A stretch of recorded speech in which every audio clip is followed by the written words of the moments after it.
आज अपन शुरू कर रहे हैं न्यूमेरिकल पोर्शन जो बच गया था उन टॉपिक्स पे। तो देखिए पहले देख लेते हैं कि कितने फॉर्मूले हो चुके हैं उनके बारे में। देखो एक तो ये फॉर्मूला अपन पढ़ चुके हैं कि वैक्यूम में फोर्स और किसी मीडियम में फोर्स का रेशियो जो होता है वो क्या होता है, डाई इलेक्ट्रिक कॉन्स्टेंट, ठीक है, परावैद्युतांक, या फिर हमने क्या बोला था इसको, सापेक्ष विद्युतशीलता, रिलेटिव परमिटिविटी। एक और भी फॉर्मूला था कि मीडियम की परमिटिविटी और वैक्यूम की परमिटिविटी का रेशियो भी क्या होता है, एप्सिलॉन आर होता है, ठीक है। एक ये फॉर्मूला आ गया था। फोर्स का फॉर्मूला क्या था, के Q1 Q2 upon are square, के Q1 Q2 upon are square, ठीक है। यहाँ पर के क्या है, एक कांस्टेंट। के की वैल्यू क्या होती है वैक्यूम के लिए 9 × 10⁹ और कुछ उसकी क्या हो जाएगी यूनिट। यूनिट आप जानते हैं क्या होती है, न्यूटन × मीटर स्क्वायर पर कूलम स्क्वायर, ठीक है। तो के की न्यूमेरिकल वैल्यू ये याद रखेंगे वैक्यूम के लिए। और अगर कोई बीच में फॉर्मूला आया होगा तो अपन देख लेंगे। वेक्टर फॉर्म वगैरह की अभी जरूरत नहीं पड़ेगी, सिर्फ एक एप्सिलॉन आर का फॉर्मूला देख लेते हैं और एक फोर्स का फॉर्मूला देख लेते हैं। इन पे बेस्ड जो न्यूमेरिकल है वो कर लेते हैं। अब इन न्यूमेरिकल को करने से पहले थोड़ा सा जो है वो बेसिक भी देख लेता है। फोर्स एक वेक्टर क्वांटिटी है, तो एक सदिश राशि है बल, तो उसको कैसे अपन जो है वो ऐड करेंगे, सब्ट्रैक्ट करेंगे, कैसे उसकी जोड़बाकी होगी वो देख लेते हैं, ठीक है। साथ साथ में आपको जरूरत महसूस हो तो आप लिख भी सकते हैं, ठीक है। देखो दो वेक्टर क्वांटिटी को कैसे ऐड करते हैं। अगर देखो पैरेललोग्राम लो, याद करो क्लास 11 से पैरेललोग्राम लो, समांतर चतुर्भुज का नियम, कि अगर कोई दो वेक्टर होते हैं P वेक्टर और Q वेक्टर, ठीक है, थीटा कोण पर होता है, थीटा एंगल पर होता है, तो फिर इनका रिजल्टेंट, इन दोनों का रिजल्टेंट कौन होता है, परिणामी, कि एक समांतर चतुर्भुज बनाता है एक पैरेललोग्राम, और उसका जो डायगोनल होता है विकर्ण, वो उसका रिजल्ट होता है, ठीक है। और उस आर की वैल्यू क्या होती है, √P²Q² 2PQ cos थीटा, ये वैल्यू थी। तो अगर दो, ये किस चीज का फॉर्मूला है, ये दो वेक्टर को ऐड करने का फॉर्मूला है। इससे इसकी जो है वो मैग्नीट्यूड, इसका परिणामी आ जाता है, परिमाण आ जाता है, ठीक है। तो ये अगर कोई दो वेक्टर थीटा एंगल पर हो तो हम ऐसे निकाल सकते हैं। अब इसी के अंदर अपन ने देखा था अगर दोनों वेक्टर एक ही डायरेक्शन में हो, या ये दोनों वेक्टर सदिश जो है वो विपरीत दिशा में हो, ये दोनों 90 डिग्री पे हो, तो यहाँ थीटा की वैल्यू 0, 90, 180 रख के हम फॉर्मूले निकाल सकते हैं, ठीक है। और वो क्या आते हैं वो ये तो पढ़ चुके हैं। अब मैं थोड़ा सा जो है वो डायरेक्ट लिख रहा हूँ कि क्या क्या रिजल्ट रहेंगे इनके। देखो अगर कोई जैसे कि दो बल है, दो फोर्स है, F1 वेक्टर और F2 वेक्टर, दोनों एक ही डायरेक्शन में, तो थीटा कितना हुआ 0 डिग्री। तो फिर इनके बीच में इनका जो रिजल्ट होगा वो क्या होगा, F1 + F2। अगर दो वेक्टर सेम डायरेक्शन में हो तो उन दोनों को क्या कर देते हैं, ऐड, पहला पॉइंट। दूसरा पॉइंट क्या जाएगा अपने सामने, कि अगर कोई दो वेक्टर F1 वेक्टर और F2 वेक्टर ऑपोजिट डायरेक्शन में, विपरीत दिशा में, तो हमको क्या करना है, ठीक है, तो हम दोनों को माइनस कर लेना है। तो फोर्स क्या हो जाएगा, F1 - F2, F1 - F2। तो F2 - F1 नहीं हो सकता क्या, वो भी हो सकता है F2 - F1। अब वो सिचुएशन पे डिपेंड करेगा, जैसे कि अभी मान लो ये कंडीशन है, ठीक है, कि F1 जो है वो बड़ा है और F2 छोटा है, तो बड़े में से छोटे को माइनस कर लेंगे, ठीक है। मतलब ये कब होगा, इसको मैं यहां लिख देता हूं। देखिए अगर F1 बड़ा है और F2 छोटा है, तो F1 में से F2 को माइनस करने से अपना रिजल्ट आ जाएगा। और ये कब होगा, जब F1 बड़ा होगा किससे, F2 से। और डायरेक्शन किधर होगी, डायरेक्शन होगी टूवर्ड्स F1। देखो एक फोर्स बड़ा है एक छोटा है, अगर ऑपोजिट दोनों विपरीत दिशा में क्या कर लो, माइनस कर लो, F1 - F2। अब जो रिजल्ट आया, ठीक है, जैसे कि ये था 10 और ये था 3, तो 10 में से 3 माइनस के बचा 7, तो 7 की डायरेक्शन किधर होगी, F1 की तरफ, जो बड़ा है उधर। तो डायरेक्शन किधर होगी, F1 की तरफ। अगर आप मान लीजिए ऐसी कंडीशन हो जाए, F2 बड़ा है और F1 छोटा है, विपरीत है, ऑपोजिट डायरेक्शन में है, तो फिर रिजल्ट क्या होगा इनका, तो ये हो जाएगा F2 माइनस F1। जब F2 बड़ा होगा फिर डायरेक्शन किधर होगी, टूवर्ड्स F2। समझ रहे हो बात? अगर सेम डायरेक्शन में है दो फोर्स तो ऐड करना, अगर दोनों ऑपोजिट डायरेक्शन में है तो माइनस कर लेना, बड़े में से छोटे को माइनस कर लेंगे और जो बड़ा होगा उधर उसका जो है वो आंसर का डायरेक्शन होगा। ठीक है, और क्या हो सकता है, मान लीजिए 90 डिग्री पर हो,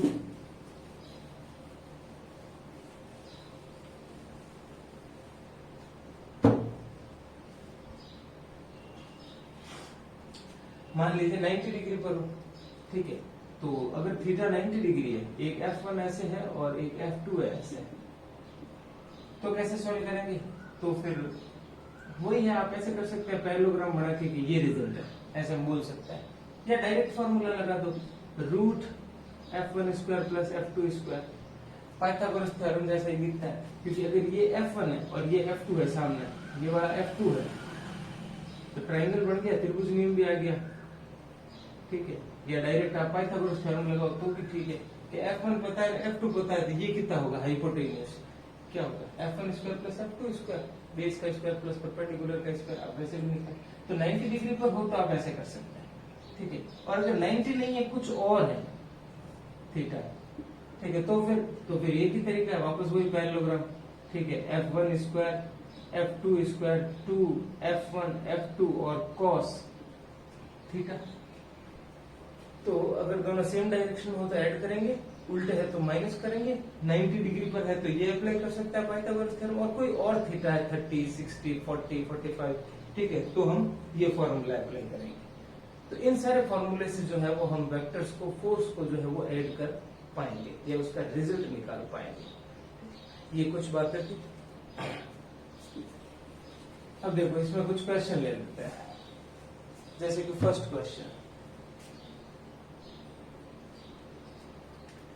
यहाँ पे मैं क्वेश्चन बोल नहीं रहा हूँ, ठीक है ना, आप डायरेक्ट ही क्वेश्चन लिख के जो है वो मैं आंसर बता रहा हूँ। क्वेश्चन यहाँ पे मैं बोल दूंगा, आप अपनी लैंग्वेज में लिख लेंगे। ठीक है, कि मान लीजिए कोई भी दो चार्ज है, उनके बीच में जो फोर्स है, उनके बीच में फोर्स जो है वो है 100 न्यूटन। कब? वैक्यूम में। ठीक है, वैक्यूम में फोर्स कितना है 100 न्यूटन। फिर क्या किया कि उन दोनों चार्ज के बीच में, ठीक है ना, हमने एक कोई ऐसा मीडियम डाल दिया जिसका डाइलेक्ट्रिक कांस्टेंट कितना था 5, जिसका परावैद्युतांक कितना था 5। तो नया फोर्स कितना होगा, तो हमने पढ़ा था मीडियम में फोर्स कितना होता है, जो वैक्यूम में होता है उसका एप्सिलॉन r टाइम्स कम हो जाता है, डिवाइड कर देते हैं उसको। तो वैक्यूम में कितना था 100, और जो हमने मीडियम डाला है उसका परावैद्युतांक डाइलेक्ट्रिक कांस्टेंट कितना 5। इसका मतलब क्या होता है कि वो फोर्स को 5 गुना कम कर देगा। पीछे वाले वीडियो में याद होगा, मीडियम डालते ही वो क्या करता है, उसको कम कर देता है। मैं कह रहा हूँ एप्सिलॉन r 5 है, मतलब वो 5 गुना कम कर देगा। मतलब आप 5 से डिवाइड कर दीजिए, 5 से डिवाइड कर दीजिए, मीडियम में फोर्स कितना आ जाएगा 20 न्यूटन। ठीक है, तो ये सिंपल सा। ठीक है, ऐसा आप एक और कर सकते हैं, जैसे कि मान लीजिए कि फोर्स की वैल्यू जो थी, ये शायद बुक का होगा ऐसा कुछ, ठीक है, 18 न्यूटन है। फिर उसके अंदर एक ऐसा मीडियम डाल दिया जिसका डाइलेक्ट्रिक कांस्टेंट 6 था, तो नया फोर्स कितना होगा, सीधी सी बात है 18 डिवाइड बाई 6 कितना हो जाएगा, 3 न्यूटन हो जाएगा। 6 गुना कम हो जाएगा फोर्स, पहले 18 था, अब 6 से डिवाइड कर दो कितना है 3 न्यूटन हो जाएगा। तो ये आपके दो सिंपल से क्वेश्चन थे बेसिक। अब मान लीजिए कोई भी दो चार्ज है, उनके बीच में फोर्स निकालना है, तीसरा न्यूमेरिकल। जैसे कि एक मेरे पास चार्ज है 4 × 10⁻⁴ माइक्रोकूलम, और एक है अपने पास 5 माइक्रोकूलम। तो इन दोनों के बीच में फोर्स कितना लग रहा है, तो दो चार्ज के बीच में लगने वाला फोर्स क्या होता है, यहाँ पर डिस्टेंस दे रखी है 10 एंगस्ट्रॉम। तो इनके बीच में फोर्स क्या होगा, फोर्स क्या होता है K Q1 Q2 upon r²। तो फोर्स हो जाएगा K की वैल्यू 9 × 10⁹ Q1 4 माइक्रोकूलम, ये 4 माइक्रो का मतलब 10⁻⁻6 इंटू Q2 5 माइक्रोकूलम, तो ये 5 माइक्रो का मतलब 10⁻⁻6 डिवाइड बाय r²। r कितना 10 एंगस्ट्रॉम, ये 10, और एक एंगस्ट्रॉम में कितने मीटर होते हैं 10⁻⁻10। एंगस्ट्रॉम की जगह क्या लिखते हैं 10⁻⁻10 मीटर, उसका क्या हो गया स्क्वायर। इसको सॉल्व कर लेंगे तो अपने लिए यहाँ पर क्या आ जाएगा, फोर्स आ जाएगा। ठीक, और देखते हैं कुछ थीम न्यूमेरिकल हो गया। फोर्थ, अगर मान लीजिए दो फोर्स है, ठीक है, 4 न्यूटन और 5 न्यूटन जो कि 60 डिग्री पे लग रहा है, तो फिर उसका रिजल्ट क्या होगा, 60 डिग्री पे रिजल्ट क्या होगा। तो हमने देखा है कि एक पैरेललोग्राम बनाते हैं और ये उसका रिजल्ट होता है आर, या फिर फोर्स है तो एफ लिख देते हैं। तो इस एफ की वैल्यू क्या होगी, रूट वही P square Q square 2pq cos theta. तो यहाँ क्या हो जाएगा, F1 स्क्वायर, एक को F1 बोल देंगे दूसरे को F2 बोल देंगे, F1 square F2 square 2F1 F2 cos theta, F is equal to root of, अभी क्या हो जाएगा 4 square 5 square 2 into 4 into 5 into cos 60। अब इसको सॉल्व कर लीजिए, cos 60 की वैल्यू क्या होती है 1/2, तो 1/2 यहाँ रखेंगे और इसको सॉल्व कर लेंगे। ओके, तो ये हो गया। अगर कोई थीटा एंगल पर हो तो उनका रिजल्ट कैसे निकालता है।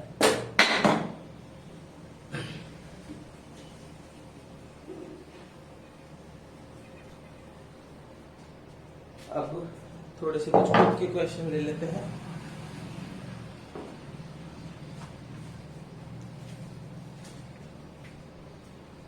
क्वेश्चन नहीं लिख रहा हूँ, मैं सीधा गिवन डेटा लिख रहा हूँ, ठीक है ना। बुक में देखेंगे क्वेश्चन मिल जाएंगे। फिफ्थ क्वेश्चन, या साथ साथ में लिखना चाहे लिख सकते हैं। The electrostatic force of repulsion between two positively charged ion carrying equally charge is 3.7 into 10⁻⁻9 Newton. ठीक है, दो आवेशित आयनों के मध्य लगने वाला बल कितना, 3.7 into 10⁻⁻9 Newton. When they are separated by a distance 5 angstrom, देखो यदि उन दोनों के बीच में, आयनों के बीच में जो दूरी है वो 5 एंगस्ट्रॉम हो, तो क्या पूछा है हमको, how many electrons are missing from each ion, दोनों आयनों में कितने इलेक्ट्रॉन कम है। सवाल को वापस से सुनिए, कोई दो आयन के बीच लगने वाला बल ये है, उन दोनों के बीच की जो दूरी, जो डिस्टेंस है वो ये है। अब आयन कैसे बनता है, जब इलेक्ट्रॉन चला जाता है। अब ये पूछ रहे हैं कि उससे कितने इलेक्ट्रॉन चले गए, ठीक है ना। तो ये कैसे करेंगे, तो देखो अपने को क्या करना होगा, सबसे पहले तो चार्ज निकाल लो। दो आयन है, दोनों सेम आयन है, दोनों का चार्ज देखो, चाहे Q1 हो चाहे Q2 हो, दोनों को क्या बोल देते हैं, Q। ठीक है, सॉल्व कर रहा है। फोर्स का फॉर्मूला होता है Q1 Q2 upon R square, और ये अपना कांस्टेंट K। ठीक है, सॉल्व करते हैं इसको। F फोर्स तो दे रखा है 3.7 into 10⁻⁻9 equals to K 9 into 10⁻9 into ये भी Q और ये भी Q into Q divide by R square 5 into angstrom की जगह क्या रखेंगे 10⁻⁻10 स्क्वायर। सॉल्व कर लो, Q इंटू Q तो क्या हो गया Q स्क्वायर, यहाँ क्या है 3.7 इंटू 10⁻⁻9। ठीक है, ये नंबर यहाँ डिवाइड में आ जाएगा 9 इंटू 10⁻⁹। ये नंबर यहाँ मल्टीप्लाई में आ जाएगा, 5 का स्क्वायर करोगे तो क्या हो जाएगा 25। 10 ये कितना हो जाएगा 10⁻⁻20 हो जाएगी, -10 तो है, 2 से मल्टीप्लाई होगा तो कितना हो जाएगा -20 हो जाएगा। ठीक है, Q स्क्वायर है। अब अपने को Q निकालना है, तो थोड़ी पहले जो है वो अपन पावर सॉल्व कर लेता है। ठीक है, तो ये 9 है, ऊपर जाएगा तो क्या हो जाएगा -9, तो -9 और -9 कितने हो गए -18, -18 और -20 कितने हो गए -38। तो 10 की पावर तो हो गई -38। अब ये देख लेते हैं अपन कितना बचा है 25, 3.7 और ये कितना 9। ठीक है, 25 है डिवाइड में 9 है, यहाँ पर एक 3.7 है, इक्वल्स टू में क्या है Q स्क्वायर। तो अब Q की वैल्यू क्या होगी, स्क्वायर हटेगा तो इधर क्या आ जाएगा रूट।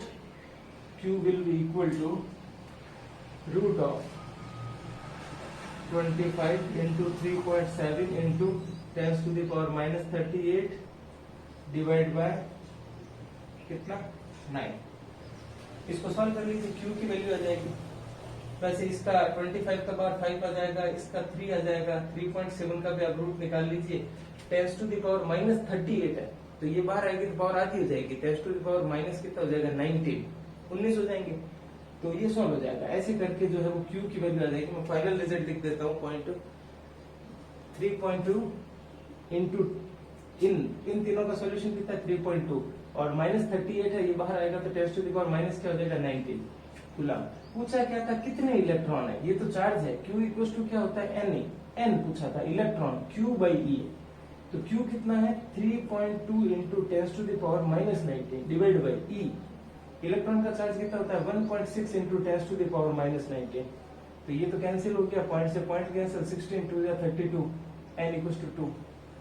दो इलेक्ट्रॉन जो है वो उनसे कम हुआ है, तो भाई कोई आयन बना, तो आयन कैसे बनता है, उससे इलेक्ट्रॉन निकल गए। यही क्वेश्चन में पूछा था कौन आयन से कितने इलेक्ट्रॉन जो है वो मिसिंग आउट है, कितने इलेक्ट्रॉन उनसे निकल चुके हैं, फिर 2 इलेक्ट्रॉन हो जाएंगे। ठीक है, आप इस क्वेश्चन को प्रॉपर देखना चाहें तो आपकी बुक के अंदर एग्जाम्पल में भी मिल जाएगा ये।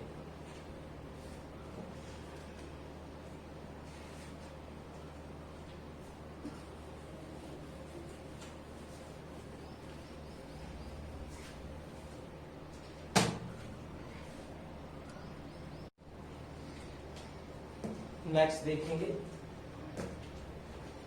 देखो क्वेश्चन ले रहा है, आप लोग जो है वो गिवन लिख के आंसर कर दिया करें। ठीक है, सारे क्वेश्चन लिखाने में वक्त बहुत जाएगा। जैसे कि देखो अगला क्वेश्चन है कि दो चार्ज है Q1 और Q2 जिनके बीच में डिस्टेंस R है। दो चार्ज है Q1 और Q2 जिनके बीच में डिस्टेंस जो है वो R है। फिर ये कह रहा है इनमें हर चार्ज को डबल कर दो और इस डिस्टेंस को भी डबल कर दो, तो नया फोर्स जो है वो क्या होगा। फिलहाल कितना फोर्स है K Q1 Q2 upon R square.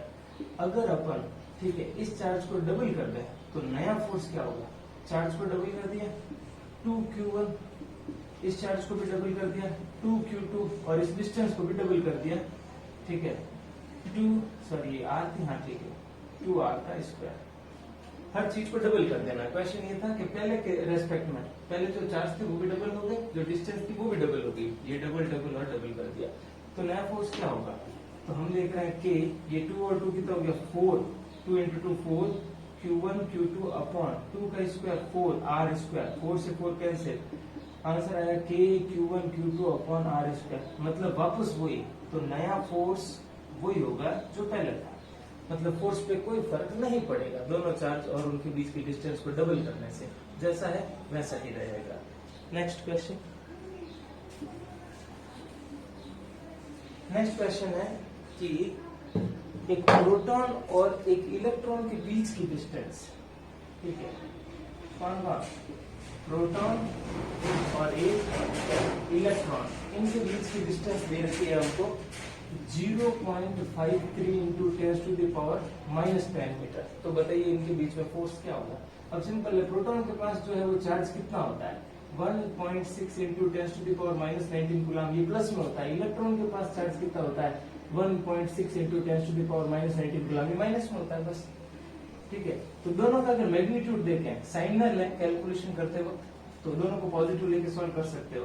तो फोर्स क्या हो जाएगा K Q1 Q2 upon R square, तो हो गया ये तो 9 into 10 to the power 9, Q1 और Q2 1.6 into 10 to the power minus 19, 1.6 into 10 to the power minus 19, अगर माइनस लगाओ तो भी कोई दिक्कत नहीं है।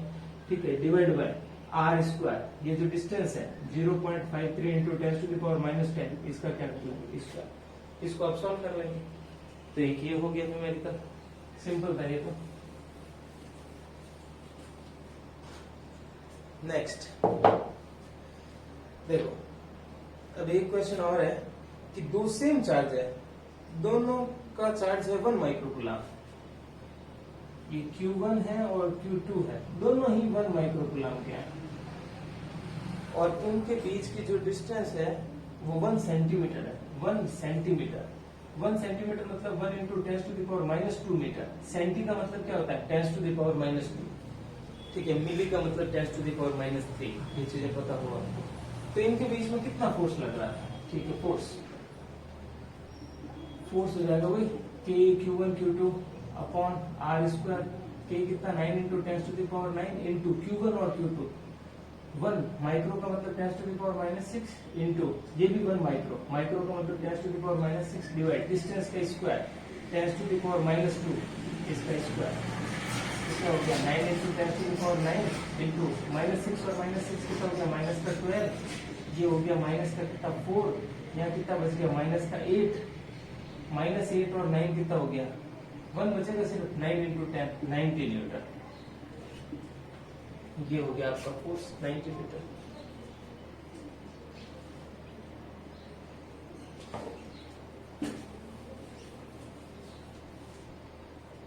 एक और क्वेश्चन, प्रोटॉन और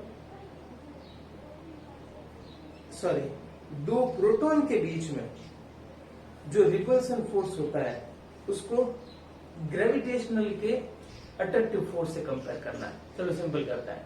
क्वेश्चन ये है कि दो प्रोटॉन के बीच में जो फोर्स होता है इलेक्ट्रोस्टैटिक फोर्स, जो विद्युत बल होता है दो प्रोटॉनों के बीच का, वो और उन दोनों के बीच में जो ग्रेविटेशनल फोर्स होता है, गुरुत्वाकर्षण बल होता है, वो उन दोनों को जो है वो हमको कंपेयर करना है। तो पहले तो हमको फिर क्या करना चाहिए, देखो दो फोर्स है, एक तो कौन सा, एक तो बोल दिया इलेक्ट्रोस्टैटिक और एक कौन सा बोल दिया ग्रेविटेशनल फोर्स। तो इलेक्ट्रोस्टैटिक का तो फॉर्मूला क्या होता है K₂ Q1 Q2/R² और ग्रेविटेशनल फोर्स का फॉर्मूला क्या होता है G m1 m2/R²। समझ रहे हो, डायग्राम बना लेते हैं। इसका मास m1 और m2, इसका चार्ज q1 और q2, दो प्रोटॉन है, प्रोटोनों का चार्ज कितना है 1.6 × 10⁻⁻19 कूलम, दोनों प्रोटॉन है, प्रोटॉन का मास कितना 1.6 × 10⁻27 kg, ये भी प्रोटॉन है तो 1.67 × 10⁻27 kg।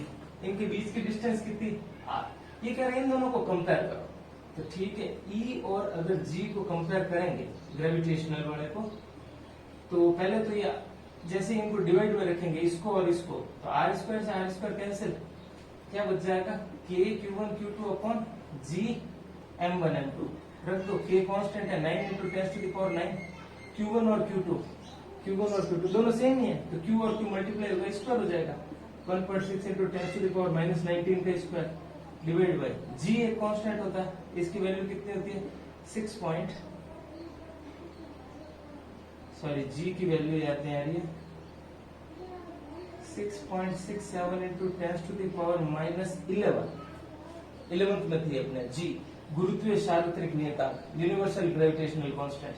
m1 और m2 प्रोटॉन के मास है, दोनों ही प्रोटॉन ही है। क्वेश्चन में क्या था, दो प्रोटॉन है, ये भी प्रोटॉन ये भी प्रोटॉन, तो इसका भी स्क्वायर हो जाएगा सेम तरीके से 1.67 × 10⁻27 का स्क्वायर। अब इसको सॉल्व कर लीजिए, आपका जो नंबर आएगा वो 1 point something into 10⁻36 आएगा। आंसर बता रहा हूं मैं, सॉल्यूशन आपको करना है 1 point something into 10⁻36। इसको अगर मैं नेग्लेक्ट करूं तो ये आता है आंसर कि Fe is approximately equal to 10⁻36, ये मल्टीप्लाई हो जाएगा Fg। इलेक्ट्रोस्टैटिक फोर्स जो होता है वो ग्रेविटेशनल फोर्स, मतलब जो विद्युत बल होता है वो गुरुत्वाकर्षण वाले बल से 10⁻36 गुना अधिक होता है, 10⁻36 टाइम्स स्ट्रॉन्गर होता है। ठीक है, तो इसीलिए क्या है कि इलेक्ट्रोस्टैटिक फोर्स बहुत ज्यादा स्ट्रांग होता है, तो इसके सामने हम ग्रेविटी को इग्नोर कर सकते हैं, आप नगण्य मान सकते हो। देखिए न्यूमेरिकल तो अभी शुरू किए हैं हमने, इस चैप्टर में न्यूमेरिकल खूब सारे हैं। ठीक है, आज टाइम थोड़ा कम था तो वीडियो भी अपन ने छोटा बनाया। ठीक है, आगे की क्लासों में जो है वो अपन डिटेल में जो है वो इन न्यूमेरिकल्स की स्टडी करेंगे, और जो अभी किए हैं अगर किसी को न समझ में आया हो, ठीक है ना, कि थोड़े फास्ट हुए हैं, तो हम इनको भी वापस करेंगे। ठीक है, तो जब वापस क्लासेस शुरू होंगी तो अपन एक बार इनको शुरुआत से वापस करेंगे। तो एक बार आप ट्राई कर लीजिए, जिनको समझ में आ जाएगा उनका रिवाइज हो जाएगा, और जिनको समझ में नहीं आया उनके लिए ये वापस से हो जाएंगे। ठीक है, तो कोई दिक्कत नहीं है, इनको मैं वापस करवाऊंगा। ओके, तो अब अच्छे से पढ़ाई करेंगे, जितना हो गया है उन चीजों को जो है वो एक बार रिवाइज कर लें। ओके, और अगली क्लासेस का वेट करें, हम इनको वापस करेंगे और आगे बढ़ेंगे।